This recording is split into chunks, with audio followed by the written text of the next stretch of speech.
Assalamualaikum warahmatullahi wabarakatuh.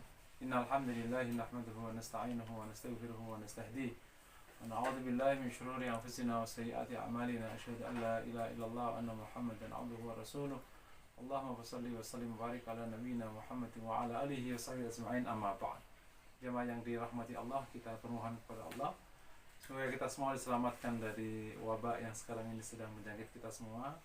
Kita dikeluarkan dari situasi ini dalam keadaan selamat, salimin, aminin, berlimpah rahmat barokah dari Allah Subhanahu wa taala. Dan kita juga berdoa semoga kesempatan kita ini mengikuti kajian ini diterima oleh Allah Subhanahu wa taala menjadi pemberat amal kita kelak di akhirat. Amin ya rabbal alamin.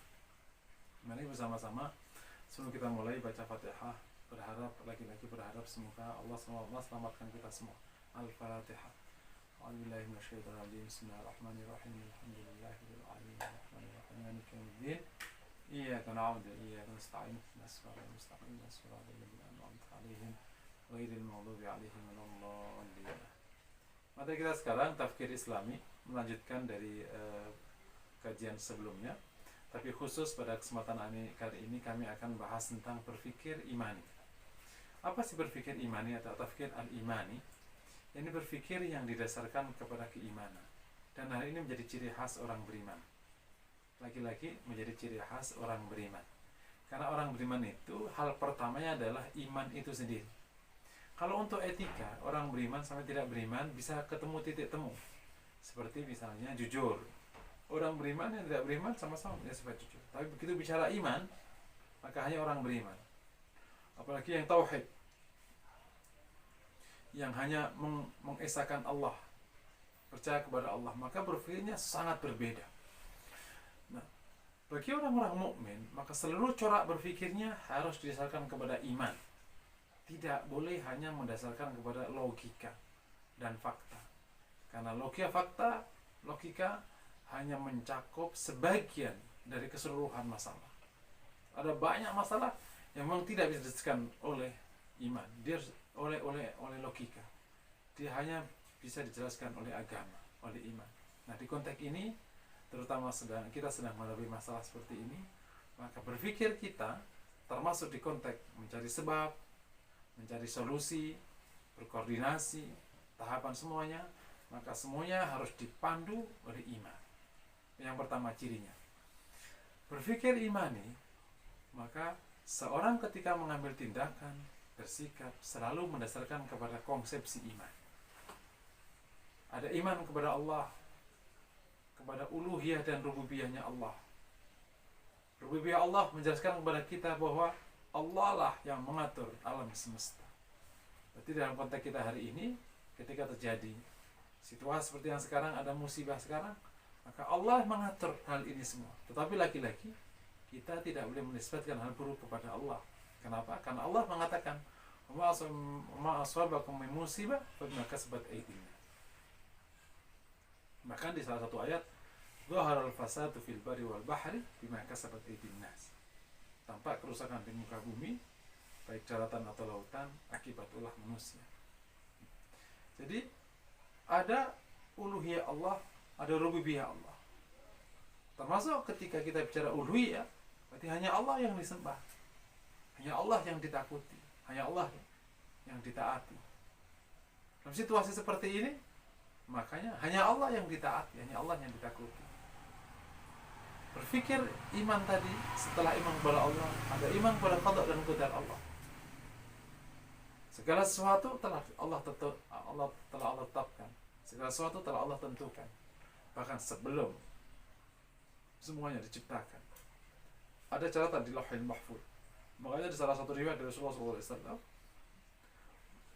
"Awistama'an nas ala yanfa'uk la yanfa'uka illa bi syai'in qad kataballahu laka wa istama'u ala ayyadurruk la yadurruka illa bi syai'in qad kataballahu 'alaika."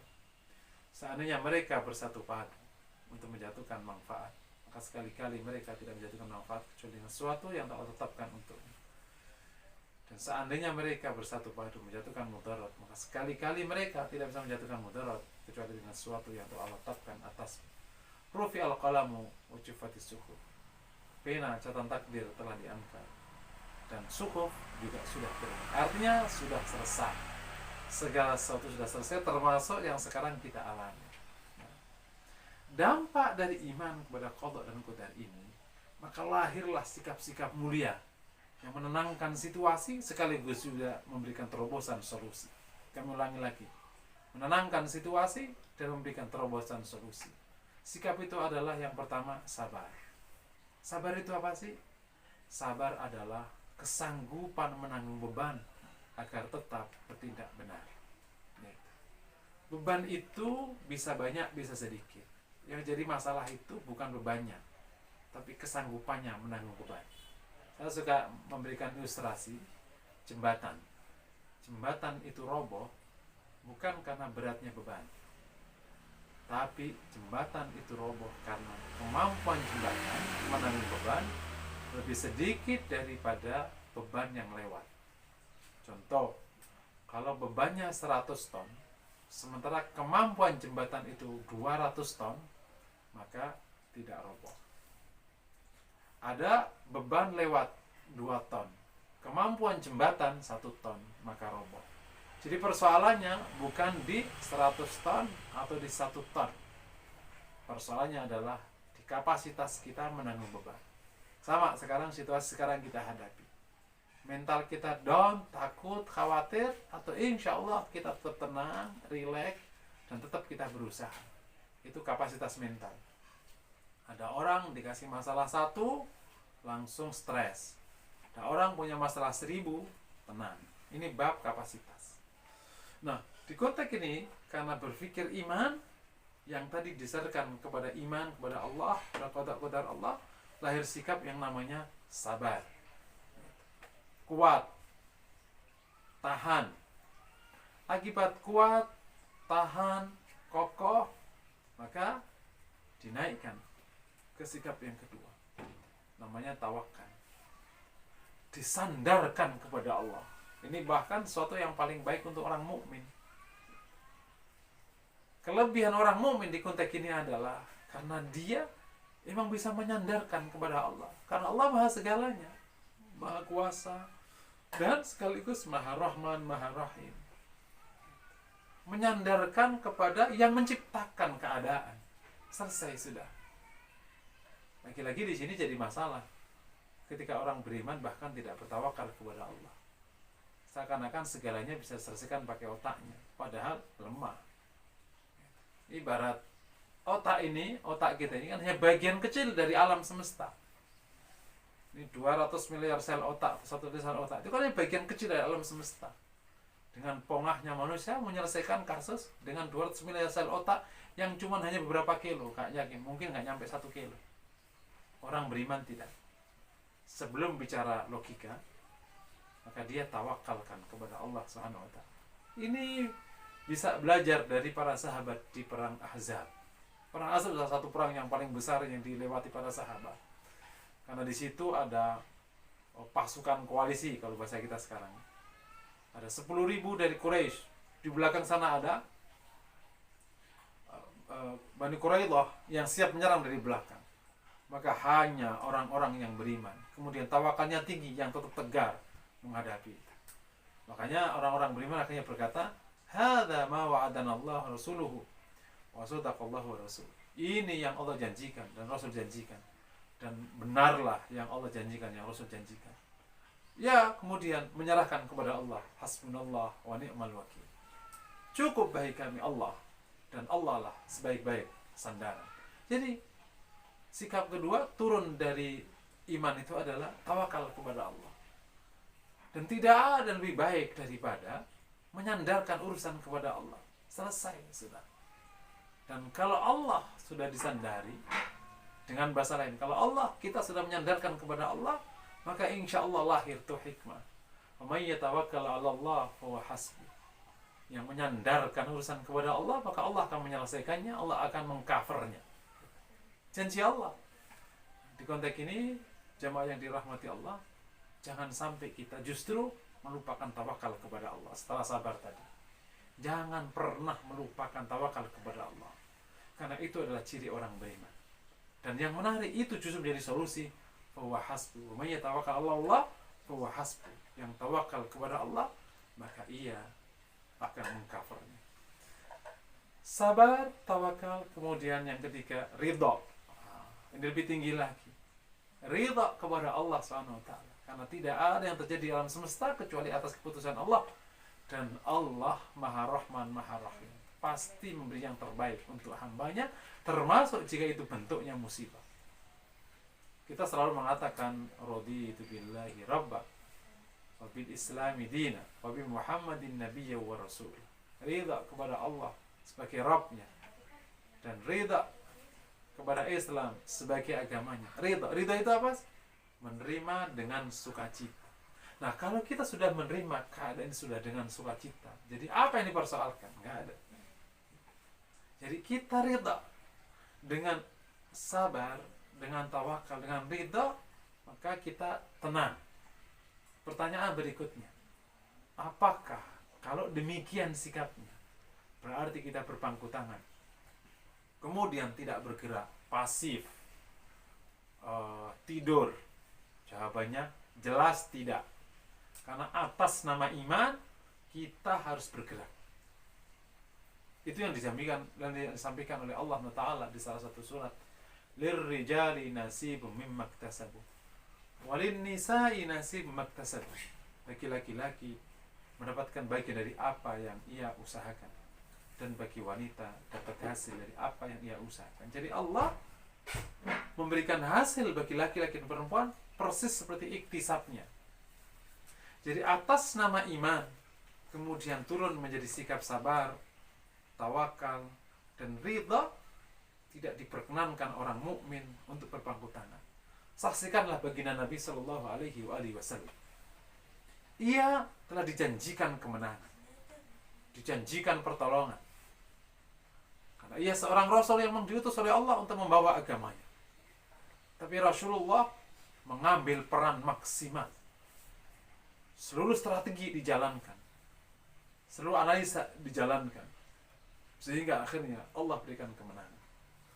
Para ulama sirah suka menyebut Allah memperlakukan Rasulullah dengan sangat keras.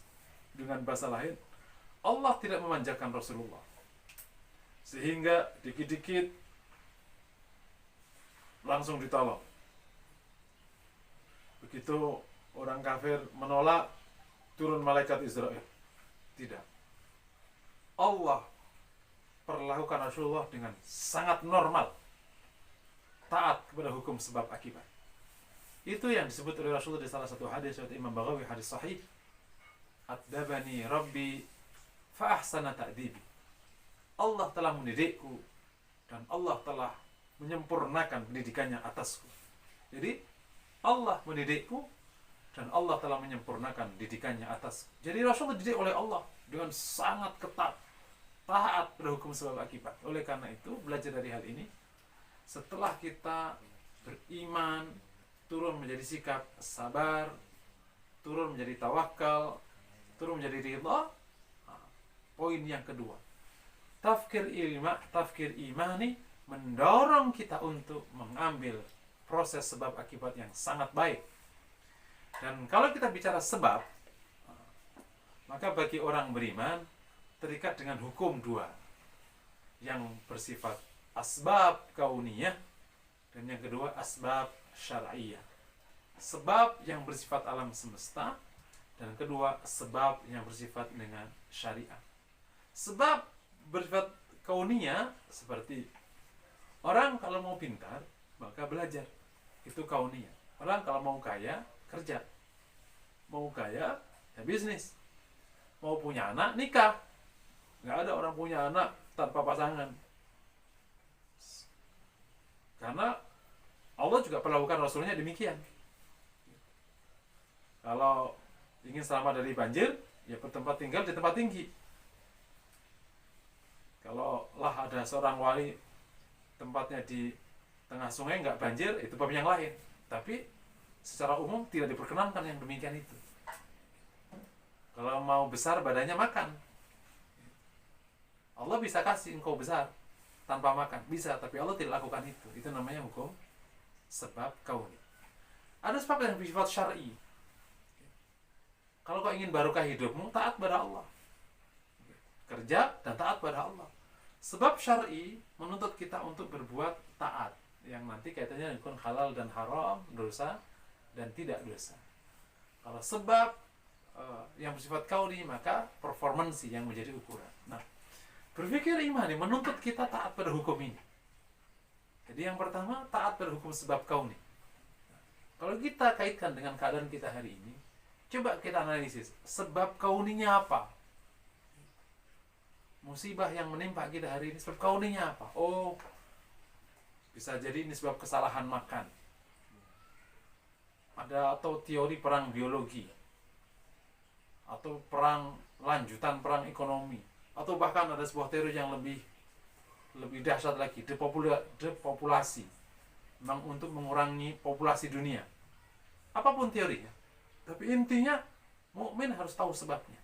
Jangan sampai mukmin naif, nggak tahu sebabnya kemudian bertindak ngawur. Jadi inilah pesan kami adalah, ayo kita yang beriman untuk selalu meningkatkan kapasitas agar tidak selalu menjadi korban, terutama di konteks kasus global seperti ini.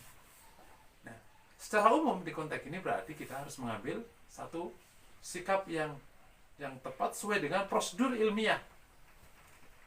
Tadi, kalau ingin pintar, belajar standar. Kalau ada orang belajar tapi nggak pintar, berarti namanya tidak belajar. Maka ada istilah namanya iktisab, ada kasab. Kasab itu kerja, iktisab kinerja. Ada anak merasa sudah belajar banyak, tapi nilainya jelek. Itu sebenarnya sedang berpura-pura belajar. Sedikit keluar dari tema, ada namanya gaya, ada namanya daya, ada upaya. Nah, kalau gaya itu misalnya kalau kita mau dorong nih, dorong, pasti kan harus ada gayanya agak condong. Maka kalau ada orang mendorong, tapi gayanya nggak condong, ya berarti gayanya tidak tepat, tidak akan memberikan bantuan pada daya. Nah, kalau daya berarti ada daya, ya, ada kekuatan yang dipakai. Kalau nggak ada kekuatan, hanya condong, itu namanya hanya punya gaya, tapi tidak berdaya. Tapi misalnya ada orang yang sudah bergaya, sudah berdaya, tapi dayanya cuma sekali digunakan, itu namanya tidak ada upaya. Upaya itu daya yang terus menerus. Makanya harus ada gaya, daya, upaya. Ya, jadi masalah ada orang banyak gaya. Makanya nggak boleh kebanyakan gaya. Contoh, orang belajar di depan buku, tapi sebenarnya dia tidak memandangi buku. Dia hanya berpikir tentang hal lain, cuman mukanya seakan-akan menghadap buku. Itu namanya bergaya belajar. Sama dengan orang kerja. Ada orang kerja masuk kantor, jam 8 masuk di kantor, tapi dia sedang tidak kerja. Dia sedang ngutak-ngutik urusan yang lain. Jam 11 dia keluar kantor.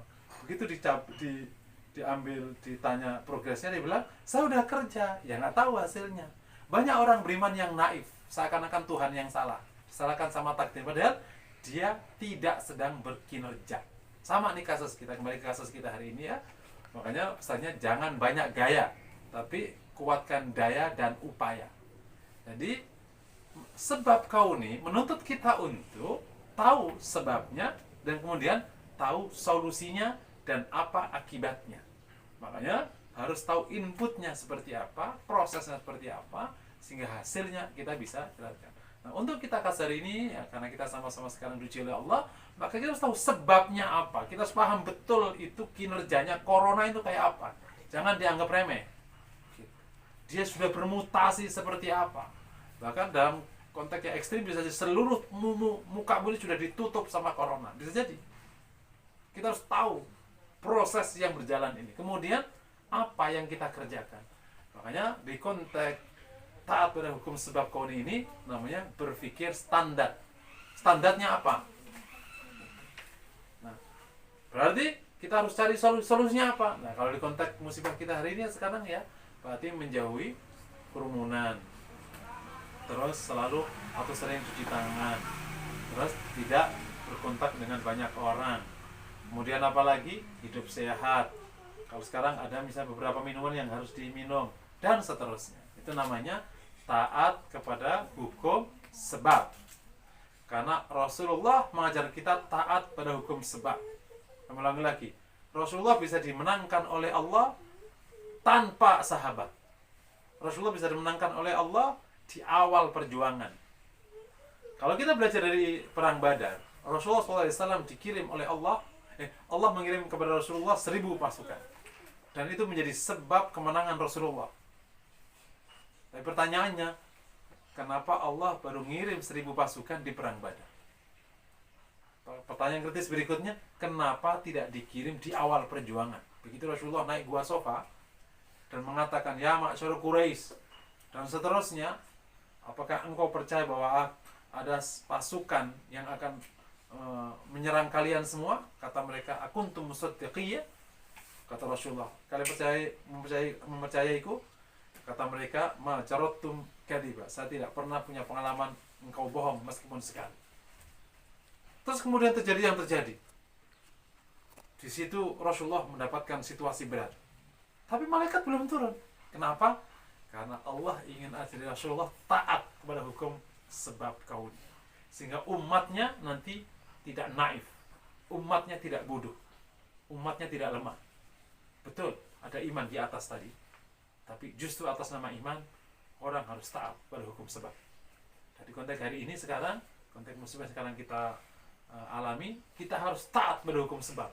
Taat prosedur. Jangan mengabaikan. Jangan ada yang sombong, jangan ada yang congkak, jangan ngawur.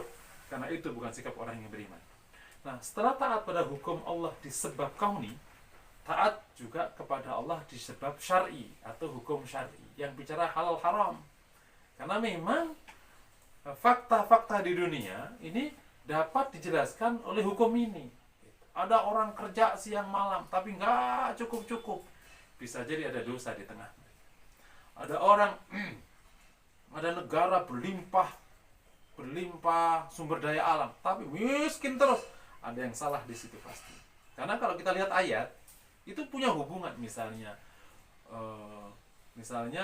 awalam yahdi lil ladina yarithuna al-ardha min ba'di ahliha allaw nasha'u asabnahum bidunubihim wa natba'u ala qulubihim fahum la yasma'un. Apakah belum jelas bagi mereka setelah kami warisi sebuah negeri yang porak-poranda sebelumnya, kalau kami mau, kami akan adab mereka atas dosa-dosa mereka. Ada satu konteks adab yang lahir dari dosa-dosa besar.